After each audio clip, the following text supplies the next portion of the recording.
Welcome to ABC Campus. Our subject is CAF 3 Business Law. In this, we are doing chapter number 9, Partnership Act, 7th video on mutual rights and liabilities of partners and partnership property from ICAP Study Text 2020. And I am your facilitator, Kashif Adil. So, mutual rights and obligation, here focus is on mutual. यानी ये सारे rights जो हैं हर partner के होते हैं और वही राइट्स दूसरे पार्टनर की ड्यूटीज़ होते हैं। और इसी तरह यहाँ पर जो लाइबिलिटीज़ या ड्यूटीज़ होंगी वो भी हर पार्टनर की होंगी टुवर्ड्स ईच अदर। लेकिन ये वो म्यूचुअल राइट्स एंड लाइबिलिटीज़ हैं which are subject to contract. अब यहाँ पर सब्जेक्ट टू कॉन्ट्रैक्ट का क्या मतलब है? सब्जेक्ट टू कॉन्ट्रैक्ट का मतलब है कि ये चेंज की जा सकती हैं bye a contract.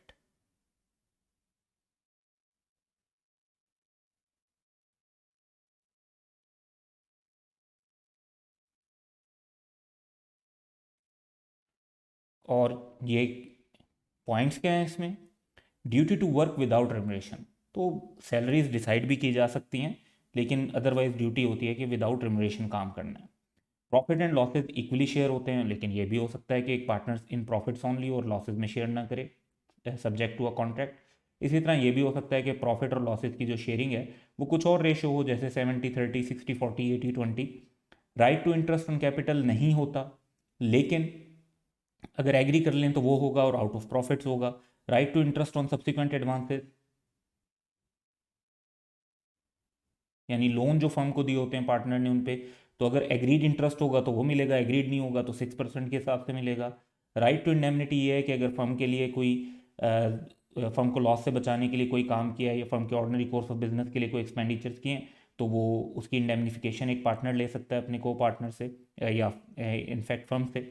Duty to indemnify for wilful neglect, अगर एक पार्टनर के विलफुल निगलेक्ट की वजह से फर्म को लॉस होता है तो उस पार्टनर की ड्यूटी है कि वो अपने बाकी पार्टनर्स को इंडेमनीफाई करे।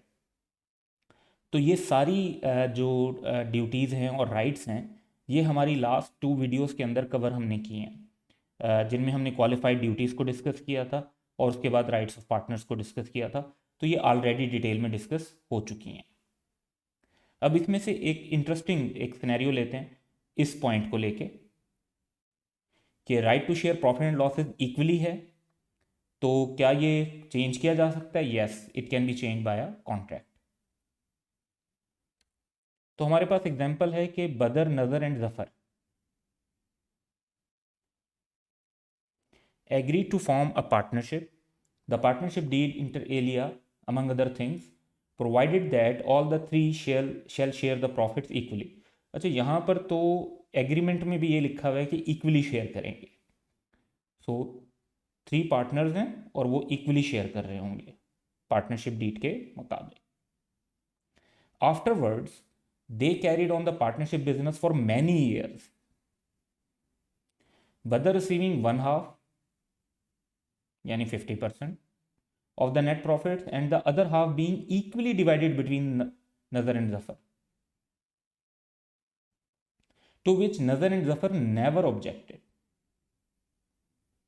The partnership developed some differences, and as such, Nazar and Zafar file a suit for their share of profit for the past years on the basis of partnership deed. Nazar and Zafar suit is not maintainable. Why it is not maintainable? Because by accepting profits for past many years in ratio different from the agreed ratio, they have impliedly consented to the variation in the contract. तो basically जो original agreement था वो तो bye partnership deed था, लेकिन उसके अंदर जो वेरिएशन थी वो इम्प्लाइड वे में हो गई थी।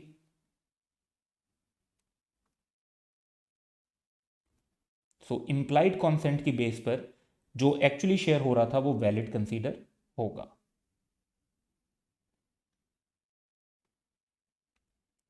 सेकंड एस्पेक्ट जो है हमारा इस वीडियो में वो है पार्टनरशिप प्रॉपर्टी। सो ये भी subject to contract between the partners है, यानी पार्टनर्स अगर चाहें तो they can make an agreement otherwise. तो बेसिक रूल जो है वो ये होगा, लेकिन एग्रीमेंट के थ्रू अदरवाइज भी डिसाइड कर सकते हैं। The property of the firm includes all property originally brought in to the common stock of the firm. जो ओरिजिनली पार्टनर्स ने इन्वेस्टमेंट की थी फर्म के लिए, तो अगर वो प्रॉपर्टी, वो एसेट्स हैं, तो वो पार्टनरशिप की प्रॉपर्टी कंसीडर होगी फर्म की। ऑल राइट्स और interest in the property originally so brought, उस प्रॉपर्टी के जो भी राइट्स और इंटरेस्ट हैं, यानी अगर एक बिल्डिंग है तो उस बिल्डिंग से रिलेटेड जो भी ऑनरशिप राइट्स होते हैं वो सबके सब जो हैं उसके साथ इंक्लूडेड होंगे। All property acquired by purchase और otherwise by or for the firm and all rights and interest in any property so acquired.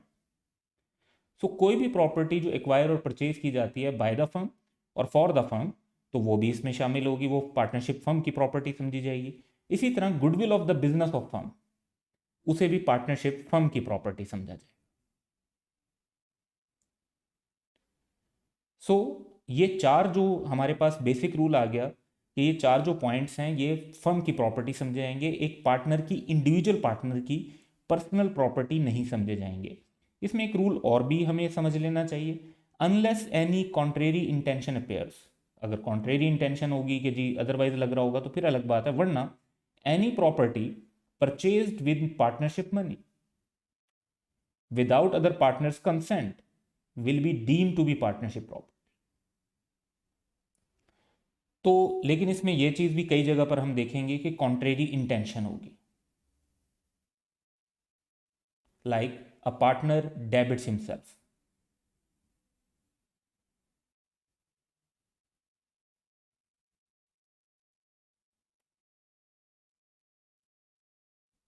अब वो अकाउंट्स के टर्मिनोलॉजी में चाहे ड्राइंग्स के तौर पे डेबिट किया जाए, कैपिटल की रिडक्शन के तौर पे डेबिट किया जाए, या एक रिसीवेबल के तौर पर डेबिट किया जाए, तो उस पर यह शो होता है कि ये पैसे पार्टनर ने पार्टनरशिप फर्म से ले लिए हैं और जो प्रॉपर्टी खरीदी है वो उसने अपनी पर्सनल खरीदी है, और फिर प्रॉपर्टी जो है वो पार्टनरशिप फर्म की प्रॉपर्टी नहीं है, उस इंडिविजुअल पार्टनर की प्रॉपर्टी है। तो अगर पार्टनरशिप के पैसों से चीज़ खरीदी जाती है लेकिन उसके बाद एक पार्टनर का अकाउंट डेबिट किया जाता है, चाहे ड्राइंग्स के तौर पे डेबिट किया जाए, चाहे कैपिटल के अकाउंट में रिडक्शन के तौर पे डेबिट किया जाए, चाहे एक रिसीवेबल फ्रॉम पार्टनर के तौर पे डेबिट किया जाए, उसका इफेक्ट यही होगा। सो इस पर अब हम कुछ गुडविल के बारे में पढ़ते हैं मज़ीद, और फिर जो है इसकी कुछ एग्जांपल्स देखें। Goodwill is an accounting concept meaning the value of N intangible asset, क्योंकि गुडविल भी एक नॉन फिजिकल एसेट होता है तो इसे इंटेंजिबल एसेट कहा जाता है, which has a quantifiable value in a business. तो इसको वैल्यू लगाई जा सकती है। एग्जाम्पल है reputation of the firm that it enjoys with its customer, the reputation enable the firm to earn more than the normal profit earn by the business as a whole. Goodwill can be thought of as the value of the business as a whole, less aggregate value of the identifiable net asset. तो let's say कि अगर हम कहते हैं कि एक business जो है उसकी टोटल वैल्यू 100 मिलियन है,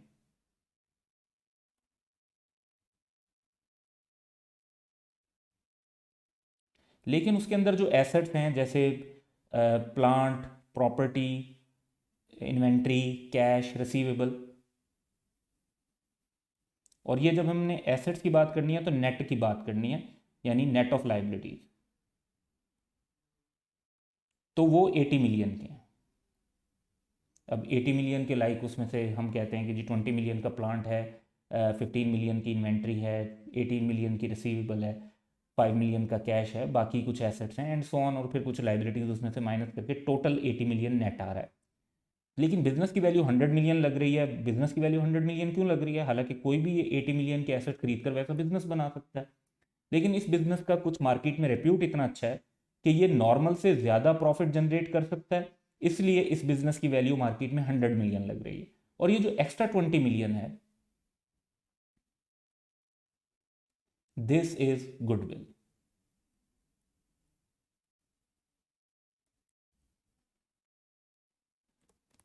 तो अब कुछ एग्जांपल्स की तरफ चलते हैं। अब ये कॉन्सेप्ट जो है गुडविल का, यहाँ पर ये लॉ का कॉन्सेप्ट नहीं है और ये एग्जामिनेबल नहीं होगा इन कैफ 3 पेपर, लेकिन गुडविल का कॉन्सेप्ट समझाने के लिए स्टडी टेक्स्ट में इंक्लूड किया गया है।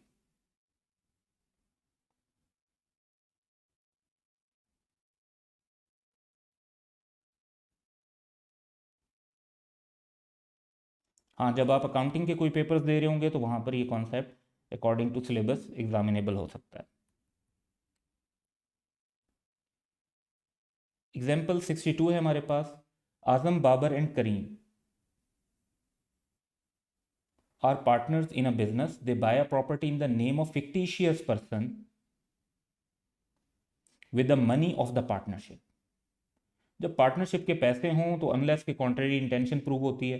फिक्टिशियस पर्सन का तो मतलब है कि कोई भी नहीं, तो पार्टनरशिप के पैसों से चीज़ खरीदी गई है तो वो फिर पार्टनरशिप की ही प्रॉपर्टी कंसीडर होगी। एग्जाम्पल 63 देखते हैं, Noman and Usman are partners, Noman buys shares from stock exchange in his own name with the monies and on account of the firm. The value of share subsequently increases by considerable amount. Numan claims के जी share उसके, नुमान ने जो है ना shares खरीदे, पैसे भी किसके लगाए, फर्म के, और किसके लिए खरीदे गए, फर्म के लिए, लेकिन खरीदे अपने नाम पे, यानी जो रिकॉर्ड में नाम लिखवाया वो अपना नाम लिखवाया। तो एक पार्टनर एजेंट होता है तो वो फर्म के बिहाफ पर इस तरह की चीज़ें कर सकता है। अब बाद में शेयर्स की वैल्यू बहुत ज़्यादा बढ़ गई तो नुमान ने कहा कि भाई ये प्रॉफिट शेयर नहीं होना चाहिए, सारा प्रॉफिट मेरे पास होना चाहिए, तो वो ये क्लेम कर रहा है कि ये उसकी पर्सनल प्रॉपर्टी, और लॉ के मुताबिक ये उसकी पर्सनल प्रॉपर्टी नहीं है, ये पार्टनरशिप प्रॉपर्टी। वाई? क्योंकि ये जिस पैसे से खरीदी गई और जिस अकाउंट पे खरीदी गई वो फर्म का था।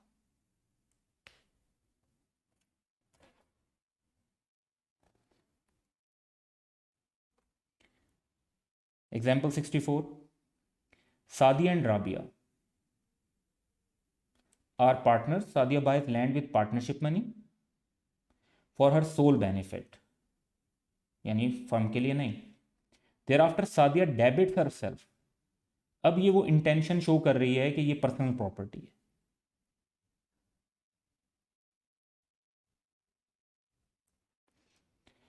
इन the firm books and becomes a debtor to the firm, कि फर्म के मैंने ये पैसे देने हैं। अब यहाँ से क्लियर शो हो रहा है कि उसने फर्म के लिए ये प्रॉपर्टी नहीं खरीदी, अपने लिए खरीदी है।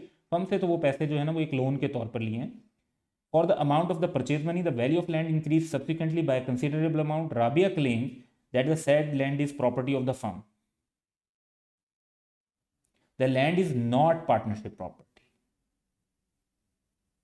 Because there was clearly a contrary intention. और वो कॉन्ट्रेरी इंटेंशन कैसे थी? अकाउंट को डेबिट करने से, जिससे ये पता चला कि ये सादिया की ये इंटेंशन है कि it would be her personal property.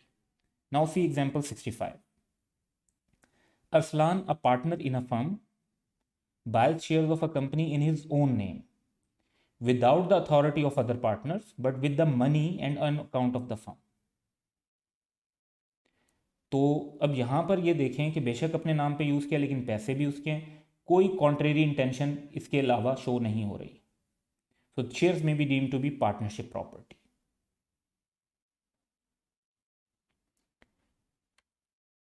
So third area जो हमारा इस वीडियो का है, जो कि काफ़ी ज़्यादा अब हम क्वेश्चन डिस्कस करेंगे, वो क्वेश्चन बैंक और पास्ट एग्ज़ाम्स के क्वेश्चंस हैं जिनको हमने डिस्कस करना है। और वन बाय वन हम तकरीबन 8-10 पास्ट एग्जाम क्वेश्चंस को डिस्कस कर रहे होंगे। Suhail, Talha, Umair and co, a partnership concern, is engage in trading of cloth. The firm bought a plot of land from shining star limited. किसी जगह पे शॉप बनाना चाहते होंगे या कोई वो जो है वेयर हाउस या स्टॉक रखने की जगह बनाना चाहते होंगे, तो उसके लिए उन्होंने प्लॉट ऑफ लैंड ले लिया। After some time Talha and Umair on their own account, यानी अपने पैसों से, अपने उससे, bought 3 more plots of land in the same locality and made good profits. वहाँ पे उन्होंने प्लॉट्स खरीदे उसी एरिया के अंदर और उसमें अच्छा प्रॉफिट कमाया।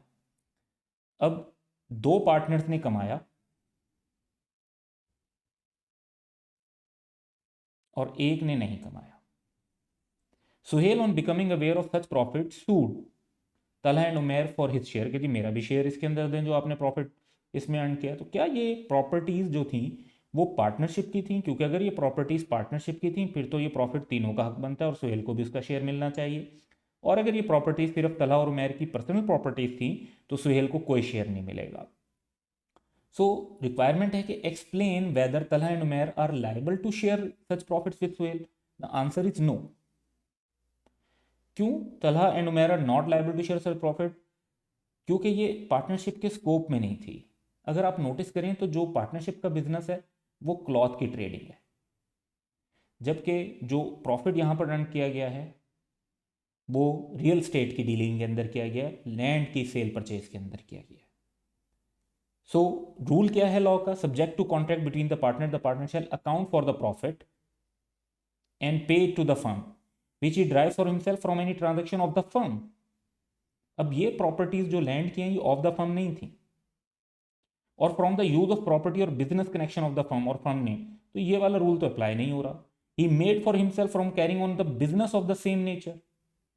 तो क्लॉथ का बिजनेस और प्लॉट ऑफ लैंड जो है वो सेम नेचर का बिजनेस भी नहीं है, as and competing with that of firm.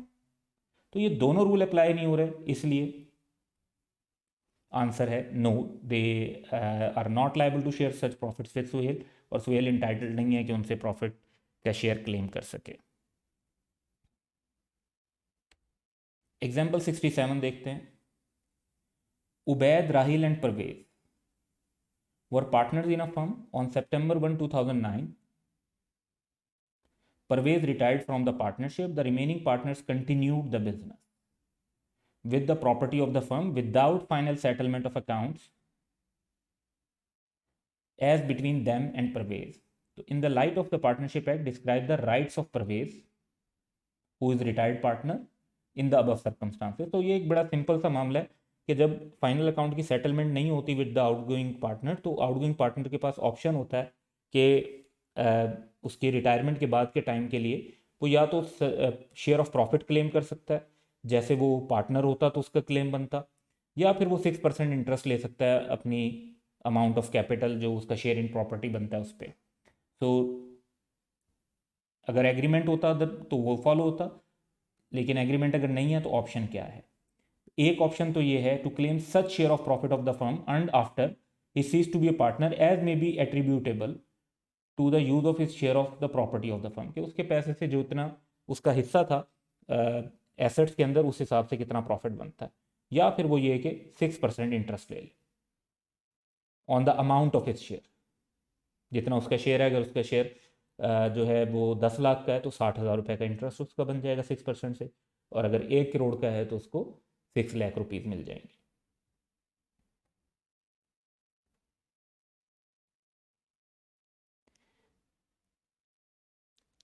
Rafiq, Bari and Furqan have decided to establish a partnership business for trading in medical equipment. In the absence of any express contract, advise them of their mutual rights and liabilities. तो mutual rights and liabilities ये हैं कि जी हर partner जो है वो business के conduct में हिस्सा ले सकता है, उसका राइट है कि वो कंसल्ट किया जाए, और उसमें ज़ाहिरी बात है कुछ डिसीजन मेजॉरिटी से होंगी, लेकिन नेचर ऑफ बिजनेस चेंज करना हो तो all the partners, her partner का राइट है कि वो एक्सेस कर सकता है बुक्स ऑफ अकाउंट्स को, और उसका ये भी एक ड्यूटी है कि वो रिमुनरेशन नहीं लेगा अनलेस एग्रीड अदरवाइज। तो ये कुछ पॉइंट्स इसके अंदर आप मेंशन कर सकते हैं। कुछ और जो पॉइंट्स हैं वो हैं कि पार्टनर्स जो हैं वो इक्वली शेयर करेंगे प्रॉफिट में, और फिर इक्वली ही लॉसेज में। इंटरेस्ट ऑन कैपिटल नहीं होगा, अगर होगा तो वो सिर्फ प्रॉफिट से होगा।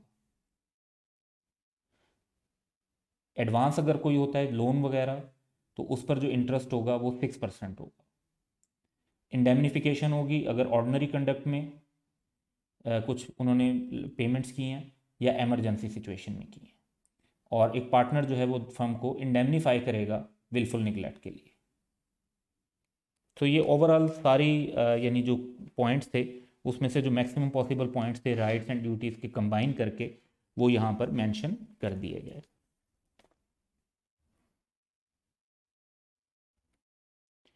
एग्जाम्पल 69 है जी, Kashif, Irfan and Shujat are partners in a firm. Irfan bought a shop in his own name. He issued a check from the partnership account and debited his account. तो यहां पर हमें कॉन्ट्रेरी इंटेंशन मिल गई।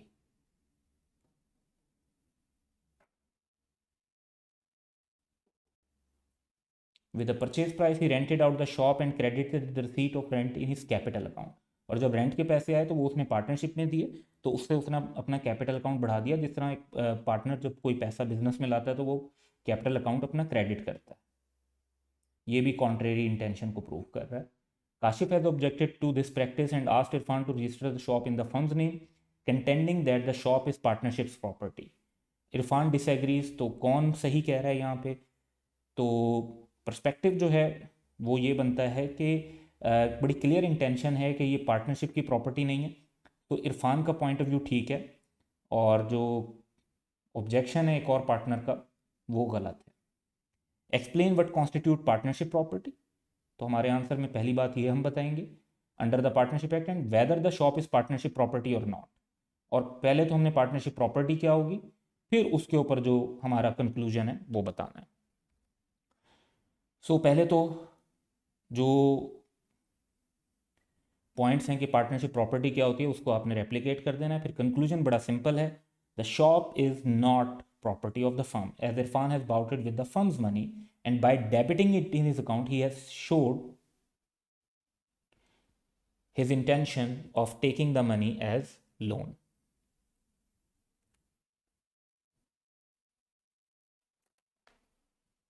यहां पर जो है above covered superfluous है। So in a partnership business, Rufi intends to acquire a plot of land for the firm with his own money. However, he is not certain whether the plot would be considered as partnership property. Under the provision of Partnership Act, advise Rufi as what is considered to be included in partnership property and how it is applied. तो दो question है और इन questions को जो है हमें cover करना है कि पार्टनरशिप प्रॉपर्टी में क्या क्या शामिल होता है और उसकी एप्लीकेशन क्या होती है। अब सबसे पहले तो आप ये देखें कि जो पॉइंट्स थे वो रिप्रोड्यूस कर दिया आपने कि पार्टनरशिप प्रॉपर्टी क्या क्या होती है, इंक्लूडिंग गुडविल और क्या इंटेंशन हो। तो ये सारी बातें तो रिप्रोडक्शन है, जो रूल बताना है आपने। फिर एक पॉइंट है कि therefore the plot of land which Rufi intend to acquire for the firm with his own money shall become firm property only if partners intend to make it so. तो ये वाला पॉइंट होगा, all property acquired by purchase और otherwise by the firm और for the firm and all rights and interest in property so acquired. अच्छा जी, application दूसरा question का part, subject to contract between the partner the property of the firm shall be held and use by the partner exclusively, यानी सिर्फ firm के लिए, for the purposes of the business. तो business के लिए use होनी चाहिए, पार्टनर्स को उसे पर्सनली यूज नहीं करना चाहिए। तो पार्टनरशिप प्रॉपर्टी क्या होगी और उसकी प्रॉपर्टी को अप्लाई कैसे कर सकते हैं, यानी यूज कैसे कर सकते हैं।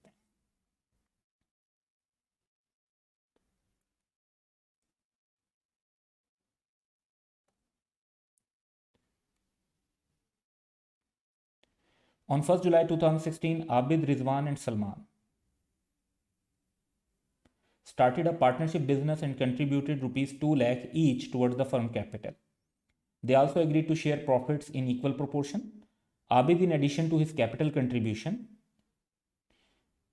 paid 1 lakh to one of the supplier as a security deposit. तो फर्म के बिजनेस के लिए दिए तो ये लोन कंसीडर होंगे।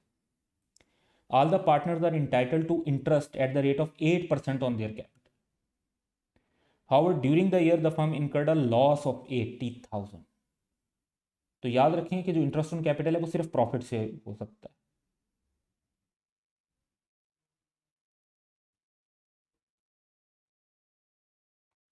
और इस फर्म में प्रॉफिट्स नहीं हुए, लॉसेज हुए। Under the provision of partnership act state the amount of interest if any payable to each partner. तो जहां तक बात है इंटरेस्ट ऑन कैपिटल की, तो वो तो नहीं मिलेगा। हाँ, इंटरेस्ट ऑन लोन जो 1 लाख का है, इस पर 6% मिल जाए। Where a partner is entitled to interest on capital, such interest is required to be paid only out of the profits of the firm. During the year, since the firm has incurred a loss, all the partners are not entitled to receive any interest on their capital. However, any partner making any payment for the purpose of business beyond the amount of capital contribution is entitled to interest thereon at the rate of 6% per annum. Therefore, Abid is entitled to receive rupees 6,000, 1 lakh पर अगर आप calculate करते हैं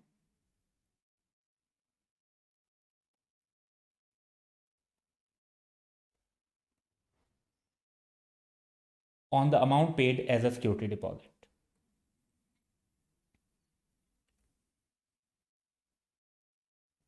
So spring 2018, 2.5 marks. Gul, Raza and Sami are partners in GRS Garments. Raza discovered that a supplier MP offers reasonable rates for consumable stores and put forth a resolution that MP should be included in the firm's list of suppliers. MP is owned by Gul, who is one of the partners, and managed by his brother, but Gul did not disclose this fact. When Raza and Sami became aware of the fact, they asked Gul to share with them the profits earned by MP on transaction with GRS. Under the provision of the partnership, discuss whether Gul is bound to share the profits as demanded by Raza and Sami. So answer is yes, subject to contract between the partners. यानी subject to contract तो तब होता अगर गुल ने उनको disclose किया होता कि ये मेरी बिजनेस है और इसको मेरा भाई चलाता है और इसके साथ आप जो इसको अप्रूव्ड सप्लायर बना रहे हैं तो इसमें ट्रांजेक्शन होंगी और हम प्रॉफिट भी अर्न करेंगे, कम अर्न करेंगे, पूरा अर्न करेंगे, वट एवर। तो अगर पार्टनर एग्री कर जाते फिर तो गुल उनको ना देता, लेकिन अब देना पड़ेगा क्योंकि ये सीक्रेट प्रॉफिट है। इफ गुल had derived any profit for himself from any transaction with the firm, then Gul shall account for that profit. हिसाब भी देना होगा and pay it to the firm, पे भी करना होगा। A partner has duty to give full information to the other partner in relation to everything affecting the partner. इसी को तो गुड फेथ का रिलेशन कहते हैं कि फुल इंफॉर्मेशन शेयर करनी चाहिए, कुछ भी हाइड नहीं करना चाहिए।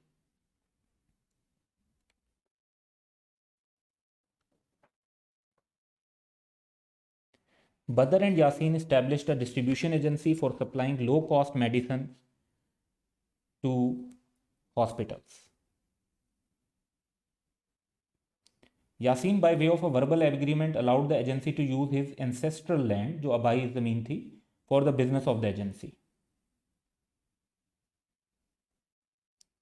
Badr purchased a delivery van in his own name with partnership money. Badr wants to repay the amount to the partnership and therefore a receivable has been recorded.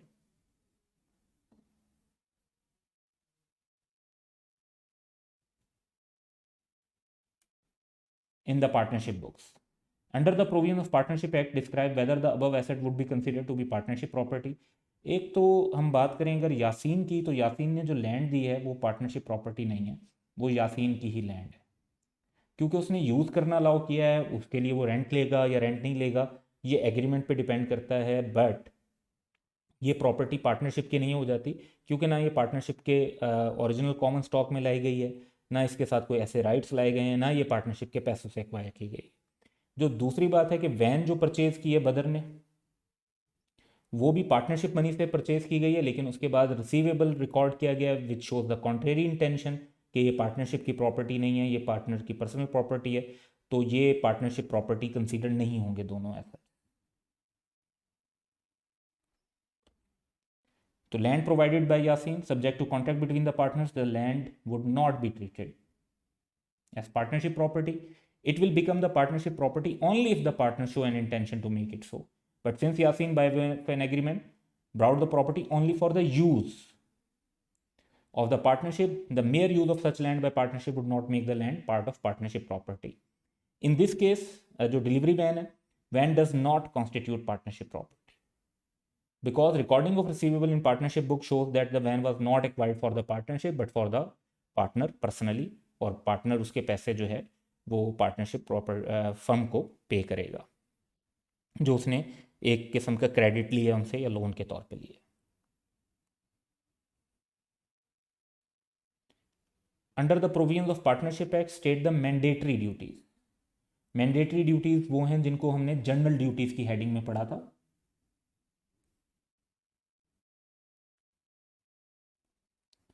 Which can not be modified by an agreement amongst them, जो कि partners के दरमियान agreement से modify नहीं हो सकते। तो जो 8 ड्यूटीज़ हमने पढ़ी थी, duty to be just and faithful, duty to carry on business with greatest common advantage, true accounts को रेंडर करना, फुल इन्फॉर्मेशन प्रोवाइड करना, फ्रॉड किया तो उसके लिए इंडेमनीफाई करना, ज्वाइंटली एंड सेवरली लायबल होना, अनलिमिटेड लाइबिलिटी रखना, विद इन अथॉरिटी काम करना, लेकिन in case of emergency partnership को लॉस से प्रोटेक्ट करना, इवन उसमें अथॉरिटी से एक्सीड ही क्यों ना करना पड़े।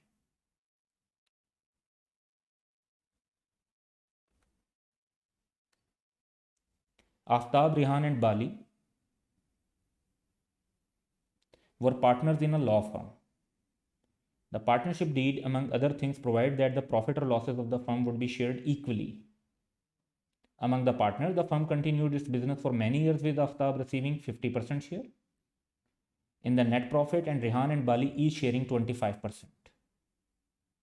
सो ये वैसे ही है, एक जैसे हमने एक एग्जांपल डिस्कस की थी जिसमें पहले पार्टनरशिप डीड के अंदर जो है वो टर्म्स थी कि इक्वल शेयर करेंगे, लेकिन बाद में इम्प्लाइड कॉन्सेंट की बेस पर डिफरेंट शेयरिंग हो रही थी। तो वो शेयरिंग क्योंकि ओवर द मैनी ईयर्स हो रही थी, तो बाय कंडक्ट जो है वो एक इम्प्लाइड कंसेंट थी टू द वेरिएशन, और बाद में क्लेम नहीं किया जा सकता। तो Rehan and Bali never objected to this arrangement. This is important point. ये शो कर रहा है कि वो इम्प्लाइड कंसेंट दे चुके हैं कि ये परसेंटेज ओके है। Later on partner developed some differences and Rehan and Bali filed a suit against Aftab for the recovery of their share in profits on the basis of partnership deed. Under the provisions of Partnership Act, discuss whether Aftab would succeed in defending the suit filed against him by Rehan and Bali. Yes, वो बिल्कुल succeed हो जाएगा और बाली और रेहान जो हैं वो successful नहीं होंगे। The contract between the partners may be varied by consent of all the partners, and such consent may be expressed or may be implied by a course of dealing. In view of above, the suit filed by Rehan and Bali against Aftab is not maintainable because by accepting profit for the past many years in a ratio different from the agreed ratio, they have impliedly consented to the variation in the contract. तो इस वजह से आफ्ताब का जो perspective है वो court में stand करेगा। ये अब एक रीसेंट अटेम्प्ट का क्वेश्चन है, स्प्रिंग 2020, 6 मार्क्स में। Saima, Ahsan and Bari are partners in a law firm. Bari received an advance of rupees 150,000 from one of the firm's client for defending a lawsuit. Bari, without proceeding on client's request and informing other partner, यानी एक तो ये कि client ने जो case file करने को कहा होगा या डिफेंड करने के लिए कहा था, वो काम भी नहीं किया और दूसरे पार्टनर्स को इन्फॉर्म भी नहीं किया, and utilize the money for personal use. Discuss the rights and liabilities of partner and that of the firm. With regard to Bari's Act, अब बारी ने जो काम किया है तो उसमें पॉइंट ये है कि थर्ड पार्टी को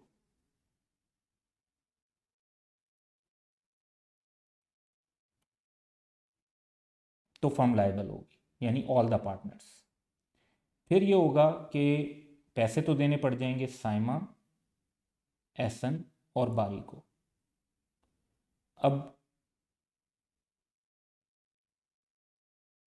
क्लाइंट को तीनों मिलकर पैसे देंगे, लेकिन अब फिर बारी को जो है कंपनसेट करना होगा एसन को भी और साइमा को भी, ना सिर्फ उस अमाउंट के लिए जो उन्हें क्लाइंट को वापस करने पड़े, बल्कि क्लाइंट का क्योंकि केस डिफेंड नहीं किया उस वजह से कोई डैमेजेस पे करने पड़ जाते हैं और जो फर्म को नुकसान होता है बारी के एक्ट की वजह से, उसके लिए भी बारी जो है कंपनसेट करेगा अपने को पार्टनर. सो आंसर देखते हैं, सजेस्टेड सोल्यूशन क्या है. Bari has clearly exceeded his authority. However Saima and Ehsan can not repudiate Bari's transaction with the client.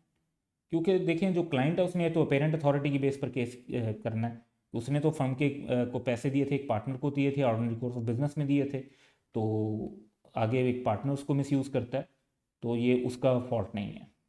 Bari's act of receiving 150,000 from the client for defending them against a lawsuit was done to carry on in the usual way business of the kind carried on by the firm. क्योंकि law firm है तो law firm तो इसी काम के पैसे लेती है. Further, where a partner acting within his apparent authority receives money from a third party and misapplies it, the firm is liable to make good the loss. As a result, each of the partners is jointly and severally liable. तो joint and several liability Saima की भी है और एसन की भी है और बारी की भी है. Similarly, where by the wrongful act or omission of बारी, जैसे क्लाइंट का केस डिफेंड नहीं किया, loss or injuries caused to the client or any penalty is incurred the firm is liable, और सेम एक्सटेंट पे पार्टनर्स भी liable होंगे. However Bari would personally be liable to the other part for rupees 150,000 and shall indemnify the firm for any loss caused to it by his willful neglect. Further consequences of his breach of duty not to act in any way prejudicial to the partnership business, the partnership could be wound up. अब ये थोड़ा सा out of syllabus point है, क्योंकि किन grounds पर partnership को wind up किया जा सकता है वो हिस्सा नहीं है सिलेबस का, तो ये एक एक्स्ट्रा पॉइंट है.